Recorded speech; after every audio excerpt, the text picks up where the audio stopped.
Okay, so this tutorial is going to take a quick look at side plank. Lots of variations, we'll run through as many modifications as we can. It's very good for the shoulder girdle, for the abdominals, the back, and of course it works around that waist very nicely. So, we're going to start off on the elbow. It can be done from the full arm length, but we're going to start from the elbow. So, take yourself to your mat, stack your legs one on top of the other, and put your elbow directly underneath the shoulder. Don't have it too far away, don't have it too close. So try and get a completely upright line.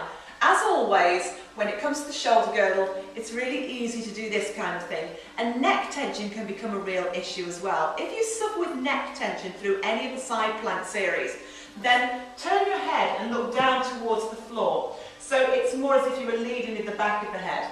Very often what can happen is this tends to go on and it gets a bit toughened. So, a relaxed hand. Make sure your top hip's not rolling backwards. Bring it and stack it on top. So you're really sitting on that bony bit at the side of the hip. Heels are in line with your bottom.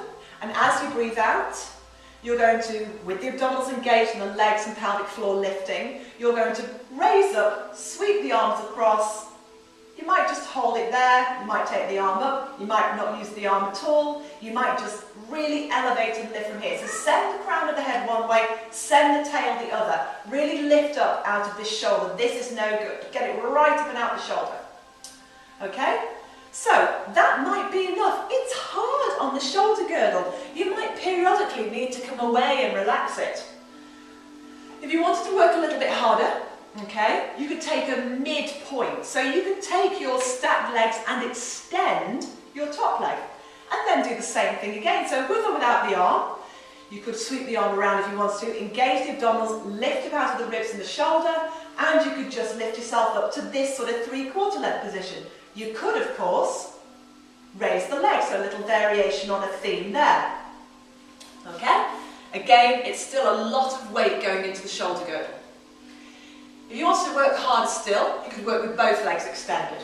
So from here, and I like to have, I'm not a fan of having the legs stacked. It works for some people, it doesn't work for me. So I would take my top leg and extend it. I would extend my lower leg with the lower leg behind, because then you get a really good hold of inner thigh to inner thigh. And it prevents the top hip from dropping backwards.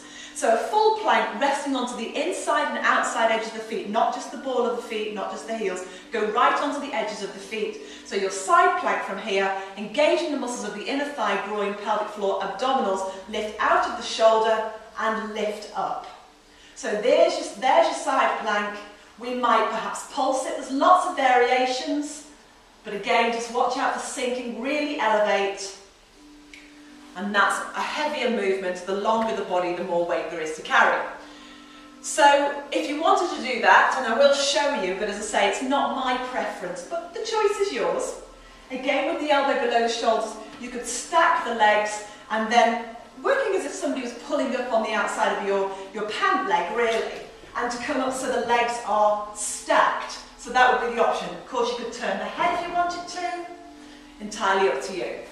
So you'll move in and out of that. All of that could be done on the straight arm as well. So for example, shoulder down, you could lift up into a full plank position here.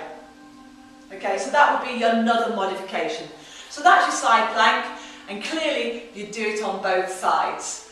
But it's a toughie on the shoulder. Watch out for the tension in the neck. Don't worry if you don't start off with much of a hold. Again, we always have a starting block.